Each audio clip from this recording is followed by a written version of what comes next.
ছাত্ৰ-ছাত্ৰীসকল, আজি মই ভইচ চেঞ্জৰ বিষয়ে আলোচনা কৰিম। ব'লা আমি ভিডিঅ'টো আৰম্ভ কৰোঁ।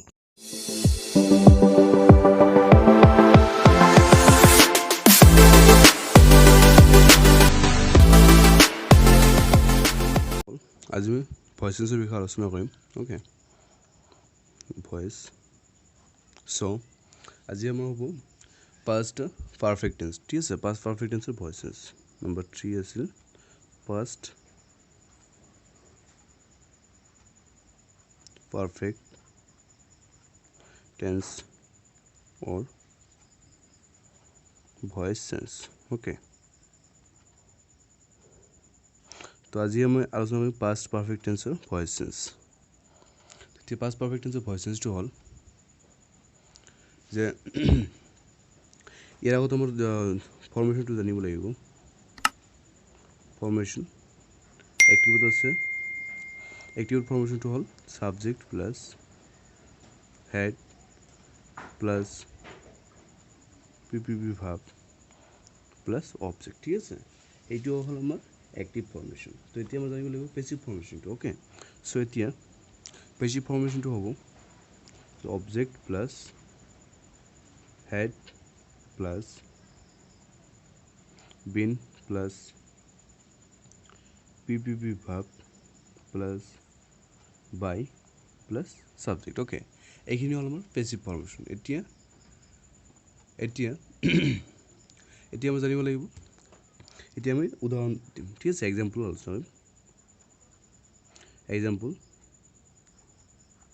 suppose 1 number, I had written a book. Okay, I had written a book. So I had written a book. তো আমি পেসিভ করি। পেসিভ করতে হলে আমার এটা আগে জানতে হবে, এইটা হচ্ছে সাবজেক্ট, এটা মেইন ভার্ব, এখানে হলো এ বুক হল অবজেক্ট। ওকে, সো অবজেক্ট হল এ বুক। এই বুক ফর্মেশন হচ্ছে হেড আহি যাব ইয়াতে, এই বুক হেড। তাৰপিছত আছে বিন, পি বিভাগটো আমাৰ দিয়েই আছে এইটো। সো পি বিভাগ দিয়া থাকাৰ কাৰণে ইয়াতে হ'ব আমাৰ ৰাইটেনটো ৰাইটেনে থাকি যাব, রাইটেন বাই সাবজেক্টটো আছে আই, তো ইয়াতে হৈ যাব মি। Okay, clear. নেক্সটটো হ'ল suppose she had gone to market. She had gone to market. Okay, তো এতিয়া পেসিভ কৰিম আমি। টুটো হাইড হৈ যাব, টুটো নাথাকে, তো মার্কেটটো আহি যাব। এতে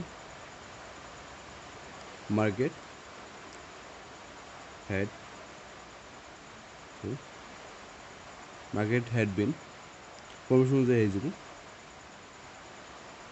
গান বাই শি আছে, এতে হার হয়ে যাব। ওকে, মার্কেট হ্যাড বিন গান বাই হার। ওকে, সো এতিয়া আমি আলোচনা কৰিম সেকেন্ডটো।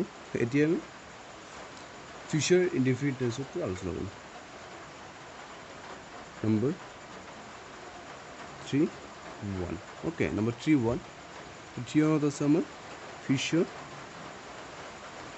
Future indefinite tense. Indefinite tense or voice sense. Future indefinite tense or voice sense. ঠিক আছে, তো ফিউচাৰ ইনডিফিনিট টেন্স ভইচ চেঞ্জটো আমাৰ আহি যাব। ইয়াৰ সৰ্বপ্ৰথম আমাৰ জানিব লাগিব যে ফৰ্মেশনটো কি। Active formation subject plus shall বা will plus verb plus object. ঠিক আছে, নেক্সট তেতিয়া পেসিভ ফৰ্মেশনটো হ'ব অবজেক্ট প্লাস shall বা will plus be plus PPP verb plus by plus subject. Okay, তো এতিয়া আমি ইয়াৰ এক্সাম্পল আলোচনা কৰিম example suppose I shall read a poem okay I shall read a poem তো এতিয়া পেসিভ যেতিয়া কৰিম আমি এই পয়েমটো আহি যাব এতে a poem আমাৰ ফৰ্মেশন অনুযায়ী যে উইল যেহেতু এইটো থাৰ্ড পাৰসন সিঙ্গুলাৰ নম্বৰ হোৱাৰ কাৰণে আমাৰ উইল আহি যাব এতে উইল তাৰপিছত বি আছে পিভি ভাব ৰিড হয় পিভি ভাব ঠিক আছে read a poem will be read by I আছে এতে হৈ যাব মি ওকে এটা next hall number 2 suppose he will play hockey okay so যেতিয়া আমি পেসিভ কৰিম হকিটো আহি যাব এতে hockey will be played হৈ যাব এতে played by he আছে এতে হৈ যাব him ক্লিয়াৰ এতিয়া আমি নেক্সট আলোচনা কৰিম যে ফিউচাৰ পাৰফেক্ট টেন্স কাৰণ ফিউচাৰ কন্ডিশনছৰ ভয়েস টেন্স নহয় তেতিয়া future perfect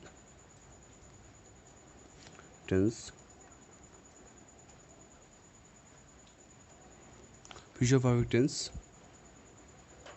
or voice sense okay the future perfect tense or voice sense তেতিয়া আমাৰ প্ৰথমতে জানিব লাগিব ইয়াৰ গঠনটো বা formation okay formation subject plus shall বা will plus have plus verb plus object okay এটা হলো আমার অ্যাক্টিভ ফর্মেশন এটা আমার অ্যাক্টিভ ফর্মেশন হয় তো তে নেক্সট আমরা জানিব লাগিব প্যাসিভ ফর্মেশন ঠিক আছে প্যাসিভ ফর্মেশনটো কি হল তো প্যাসিভ ফর্মেশন হল অবজেক্ট প্লাস shall বা will ঠিক আছে plus have plus been plus PPV verb plus by plus subject okay যদি আমি एग्जांपल আলোচনা কৰিম যে number 1 I shall have done the work okay I shall have done the work so যেতিয়া আমি পেসিভ কৰিম তো হ'ব the work তো আহি যাব তো the work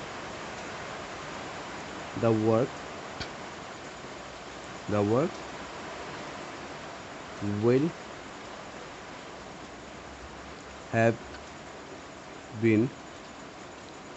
have been done এই সাবজেক্ট হল I এটা হয়ে যাব মি ওকে I টো হল মি হয়ে যাব ওকে নেক্সট হল আমার নেক্সট আর এটা আলোচনা কৰি আছো নাম্বার 2 যে নাম্বার 2 যে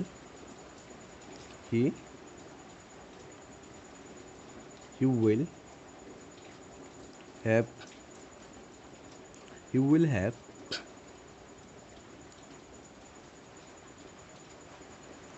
gone he will have gone to school ঠিক আছে he will have gone to school so এইটো যদি আমি পেসিভ কৰিম তেতিয়া হ'ব স্কুলটো আহি যাব school will school will have school will have been school will have been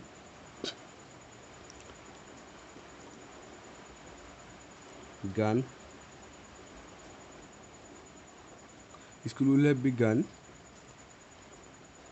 by subject হ'ল he এটাই যাব him ঠিক আছে তো ছাত্ৰ হ'ল আজিলৈকে এইখিনিয়ে আৰু নেক্সট ভিডিঅ'ত আমি সেন্টেন্স অনুসৰি ভইচ চেঞ্জবোৰ আলোচনা কৰিম ঠিক আছে ওকে